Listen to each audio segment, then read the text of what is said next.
नमस्कार। Dhirendra पुंडी news point में आप सभी का एक बार फिर से स्वागत है। अगर हम बीजेपी के उन नेताओं पर या मुख्यमंत्रियों पर एक निगाह डालते हैं जिन पर सबसे ज्यादा इस पार्टी की और पार्टी कार्यकर्ताओं के साथ साथ समर्थकों की उम्मीद टिकी हुई है, तो वो योगी आदित्यनाथ सबसे पहली पंक्ति में शामिल हैं। अगर हम देखते हैं लॉ एंड ऑर्डर पर, उनका काम पूरे देश में अलग अलग राज्यों में एक मॉडल के तौर पर भी बताया जाता है। वो हिंदू हृदय सम्राट भी कहलाते हैं।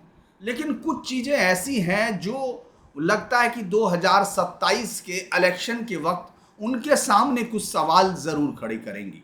एंटी इनकम्बेंसी तो एक अलग चीज़ है, वो तो हमेशा हर पार्टी को जो भी सत्ता में रहती है उसको 5 साल बाद जितनी होगी, 10 साल बाद उससे ज़्यादा हो सकती है और 15 साल बाद उससे और ज़्यादा हो सकती है। ये बहुत ही आम सब्जेक्ट होता है। लेकिन योगी आदित्यनाथ के सामने एक बड़ी समस्या जो दिखाई दे रही है और अब जो लोग जिस पर चर्चा करते हैं वो है कि अफसरशाही का निरंकुश होना।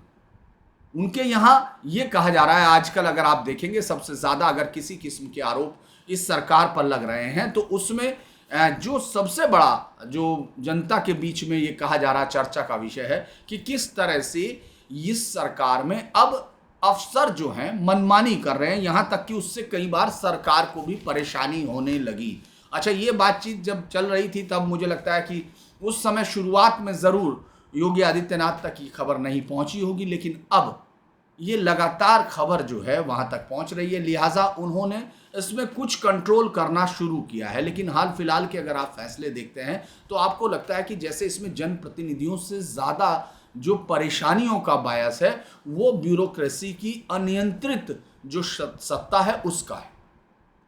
आपने देखा होगा स्कूलों का फैसला, यानी कितने हजार स्कूलों को सरकार एक दूसरे में मर्ज कर रही थी और ये फैसला जब दिया गया होगा तो उसके लिए जो ब्यूरोक्रेसी ने जो भी तैयारी की होगी वो तैयारी ज़मीन पर गिर पड़ी जब आपको वो वापस लेना पड़ा।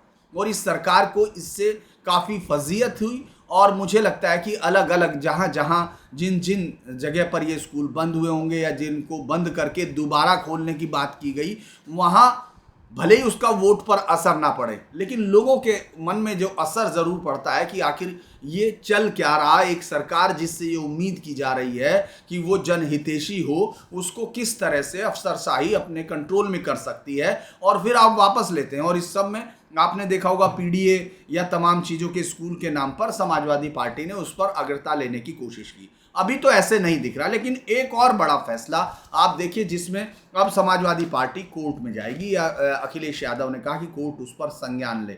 भले ही उस पर संज्ञान लिया जाए या उस पर कोर्ट पे असर हो ना हो, लेकिन वो ये ज़रूर बता रहा है कि ब्यूरोक्रेसी अपनी मर्जी से कई बार राज्य सरकार को या अपने नेताओं को या फिर मुख्यमंत्री को प्रभावित करने के लिए ऐसे फैसले कर रही है जो अमूमन आप सुनते नहीं हैं। जैसे जाति धर्म आधारित आदेश के विरुद्ध न्यायालय जाएगी सपा। पंचायती राज विभाग की ओर से एक जाति और धर्म विशेष का उल्लेख करके जो कार्रवाई का आदेश जारी किया गया था, इसमें अखिलेश यादव ने एक तो ये कहा कि भाजपा सरकार की सोच का परिणाम संविधान विरोधी बताया। और ये जो पंचायती राज विभाग के संयुक्त निदेशक हैं एसएन सिंह, उन्होंने 29 जुलाई को एक जाति विशेष पर धर्म विशेष पे अवैध कब्जे हटाने संबंधी आदेश जारी किए थे। और ये बात इतनी बड़ी हो गई, ये इतनी बड़ी फैल गई कि योगी आदित्यनाथ तक जाना पड़ा। मैं इस खबर को थोड़ा सा और डिटेल से आपको बताना चाहता हूँ कि ये पंचायती राज निदेशालय द्वारा यादव व मुस्लिम के ही अवैध कब्जे हटाने संबंधी विवादास्पद आदेश को अंततः निरस्त किया गया। और भेदभावपूर्ण आदेश पर मुख्य योगी आदित्यनाथ की सख्त नाराजगी के बाद आदेश जारी करने वाले पंचायती राज के संयुक्त निदेशक एसएन सिंह को सोमवार रात निलंबित भी कर दिया गया था। संविधान विरोधी आदेश को पूर्णतः भेदभाव अस्वीकार्य बताते हुए योगी ने स्पष्ट तौर पर कहा कि उनकी सरकार की नीति पूर्वाग्रह से प्रेरित नहीं हो सकती। किसी भी तरह के अवैध कब्जों को हटाने की कार्रवाई जाति धर्म के आधार पर कतई नहीं होगी। और योगी जी ने इसको एक प्रशासनिक चूक माना है, कहा कि उनको निलंबन करो, इस तरह की भाषा न सोच, पूरी तरह जो उन्होंने कार्रवाई पूरी निष्पक्षता तथ्यों और उसके आधार पर की जाए, ना कि धर्म और जाति के आधार पर। उन्होंने कहा इस तरह की गलती फिर कभी नहीं होनी चाहिए। ये 57,691 ग्राम पंचायतों में एक जाति व धर्म विशेष द्वारा ग्राम सभा की जमीनों, पोखरों के कब्जे को हटाने के लिए संयुक्त निदेशक ने 29 जुलाई को सभी जिला अधिकारियों को निर्देश दिए थे। और ये जो है, ये जो लेटर था ये भी विवेक कुमार ने सीएम को लिखा और उसमें इसके आधार पर जिला पंचायत जो अधिकारी थे वहाँ से ये फिर आदेश जो है सब जगह फैला और इस पर वापसी हुई। तो आप ये देख सकते हैं कि क्या इस तरह का आदेश कोई राजनीतिक तौर पर दिया जा सकता है?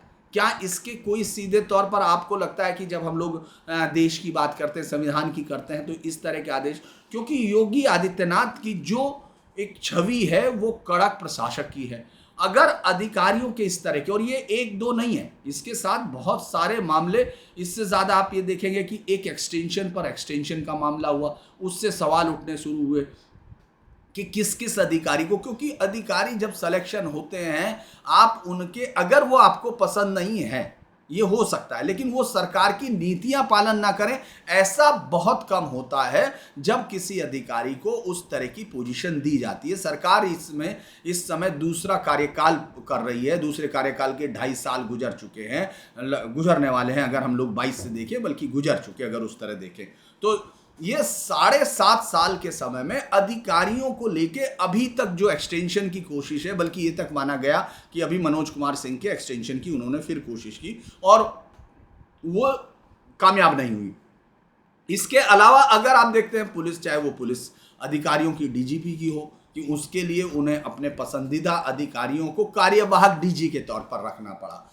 ये सब चीज़ें जब आप टुकड़े टुकड़े में देखते हैं तो हो सकता है बहुत सारे समर्थकों को ये चीज़ अलग लग रही हो, लेकिन ये चीज़ें ये धीरे धीरे बताती हैं कि ब्यूरोक्रेसी जो है एक खास सेक्शन जो है वो योगी जी के इर्द गिर्द इस तरह से कसता है कि उनका मैसेज जो जाना होता है वो कुछ और वहाँ नीचे विस्तृत हो जाता है। जैसे अगर हम इसको ऐसे देखें कि आप ज़्यादातर अगर आप एमएलए से या उनसे बात करते हैं, वो ये मानते हैं, आप किसी से भी बात कीजिए तो वो ये बताएंगे कि हाँ योगी जी का जो है एक छत्र उनके ऊपर जनता पसंद करती है, उनके साथ वोट करती है। लेकिन जैसे ही आप ये कहेंगे कि जनप्रतिनिधियों का क्या है, तो आप ये आपको हो सकता है अगर आपके साथ उसका रेपो इस तरह का है कि वो बातचीत कर पाए तो वो शायद सच बोले। क्योंकि मैं कल भी लोकसभा में ऐसे ही 1-2 सांसदों से जब बात कर रहा था, उनके आवास पर जाकर समझने की कोशिश कर रहे थे, तो बातचीत में यही था कि अफसरशाही जो है, जो जनप्रतिनिधि हैं चुने हुए,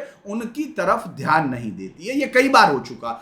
ये बात सही है कि भाई बहुत सारी शिकायतें आती हैं, अक्सर जनप्रतिनिधि अपने लोगों के दबाव में कई बार आपको गलत बात करते दिखेंगे, लेकिन वो चुन के आते हैं, उनको जीता जाता है। उनकी गलत बातें न स्वीकार की जाएं, लेकिन सही बातें भी स्वीकार इसलिए नहीं की जाएं क्योंकि योगी जी ने कहा हुआ है कि भाई अफसरशाही को कि साहब अपने विवेक से काम कीजिए। ये जब वो कहते हैं तो उसका असर मुझे लगता है 2 तरह से होता है। एक तो वो अपनी सारी गलतियों की जिम्मेदारी योगी पर डाल देते हैं कि भाई सीएम योगी जिम्मेदार है, हमारा तो कोई काम सुना नहीं जा रहा।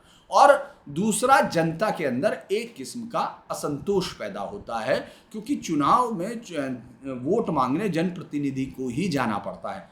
योगी आदित्यनाथ अपनी पीठ पर पूरी जिम्मेदारियां रखते हैं। वो आपने देखा होगा, चाहे वो कुंभ का मेला हो या हो, सब में उन्होंने बहुत आगे बढ़ चढ़ के काम किया। लेकिन चुनाव होता है, सिलेक्शन नहीं होते, इलेक्शन होते हैं और इलेक्शन में उनको जवाब देना पड़ता है। और ब्यूरोक्रेसी का कोई इलेक्शन नहीं होता, उसका सिलेक्शन होता है। वो लगातार अगले अधिकारियों के पास, मैंने बहुत सारे अधिकारियों को इस दौरान अपनी ज़िंदगी में, जो पत्रकारीय ज़िंदगी है उसमें देखा है कि वो इस सरकार में भी बेहतर है, फिर अगली सरकार में उससे बेहतर हो सकते हैं, उससे सरकार में उससे ज़्यादा बेहतर हो सकते हैं, क्योंकि उनको तो वही काम करना है। लिहाजा ये अफसरशाही पर जो कंट्रोल दिख रहा है टूटता हुआ, क्योंकि इस तरह के फैसले ये बताते हैं, क्योंकि इस तरह का फैसला आना बिना किसी सोच के, आज और इलाहाबाद हाई कोर्ट का आपने देखा होगा किस तरह से एक जज को कहा गया, उसमें खैर योगी जी का कोई लेना देना नहीं, लेकिन मैं ये बता रहा हूँ कि किस तरह से फिर फैसले भी आने लगते हैं। और सुप्रीम कोर्ट से कई बार फटकार हुई। मतलब अगर आप ये देखेंगे तो सिविल मामलों को, विवादों को पुलिस ने आपराधिक मामलों में बदल दिया, ये कई सारी चीज़ें। सुप्रीम कोर्ट ने उत्तर प्रदेश सरकार और पुलिस पर कड़ी टिप्पणी करते हुए एक मामले में कहा था कि भाई पैसे न देने पर अपराध न बनाया जाए, इस प्रथा को breakdown of law and order बताया गया। डीजीपी व जांच अधिकारियों से इस पर उन्होंने कोशिश की कि भाई जवाब आए। महाराजगंज बुलडोजर वाले मामले में बिना नोटिस के घरों को तोड़े जाने पे कोर्ट ने इसको अराजकता बताया था, लेकिन उसमें अधिकारियों ने फिर बाद में पूरा काम किया और उसके दरअसल योगी आदित्यनाथ तो वो कर रहे हैं जो एक हार्ड प्रशासक को करना चाहिए, लेकिन आप उस असंतोष को महसूस करते हैं जब आपको 2 बार की एंटी इनकम्बेंसी के साथ जाना होगा। चूंकि ये तो आपने प्रो इनकम्बेंस उसमें जीता, ये चुनाव तो लॉ एंड ऑर्डर की जो सिचुएशंस बेहतर थी उस पर आप पर जनता ने मोहर लगाई, लेकिन अब थोड़े दिन बाद क्या होता है, जनता और आगे जाती है। आप निवेश की बात कर रहे हैं, आप तमाम चीज़ों की बात कर रहे हैं, लेकिन इस वक्त अगर आप जनता के अंदर जाकर देखें, हो सकता है कि बहुत सारे लोगों को इस सारे उससे वो हो थोड़ी सी दिक्कतें पेश आएँ, मतलब उसको एडजस्ट करने में शायद दिक्कत आए, लेकिन जो उत्तर प्रदेश में है, जो लोग इस प्रदेश में इस वक्त हैं, वो जानते हैं कि जब अधिकारियों से डील करना पड़ रहा है तो वो किस तरह से उनका रेस्पॉन्स आ रहा है। ये बहुत ज़रूरी चीज़ है, क्योंकि योगी आदित्यनाथ चूंकि इस सिस्टम को ईमानदार बनाने की कोशिश में उन्हीं लोगों पर ज़्यादा डिपेंड हो रहे हैं जो इसकी ईमानदारी पर सवाल करते रहे, जिन पर लोग सवाल करते हैं, क्योंकि आप पुलिस प्रशासन का या उसकी जो ताकत होती है वो बहुत ही डेलिकेट ताकत होती है। ये मेरा अपना अनुभव है, चाहे वो एक से एक महाराष्ट्र के जो एक्सपर्ट्स हैं जिनको एनकाउंटर स्पेशलिस्ट कहा गया, या अलग अलग जगह पर, मैं ऐसे कई सारे हों। हालांकि अब योगी आदित्यनाथ उस पर कर रहे हैं, क्योंकि एक आईएएस और 10 पीसीएस अधिकारियों को, 40 से अधिक चकबंदी और राजस्व निरीक्षकों को उन्होंने सस्पेंड किया है 2024-25 की। इसके अलावा निरंतर कार्रवाई की जा रही, जो IGRS की फीडबैक है उसके अलावा। फिर पीएम की कृषि योजनाओं में जो लापरवाही थी, वो जून 2025 में 4 प्रोजेक्ट मैनेजर और 3 जूनियर इंजीनियर का सेवा रिकॉर्ड में नकारात्मक प्रवृत्ति दी गई। 5 साल का उन्होंने डाटा पेश नहीं किया था।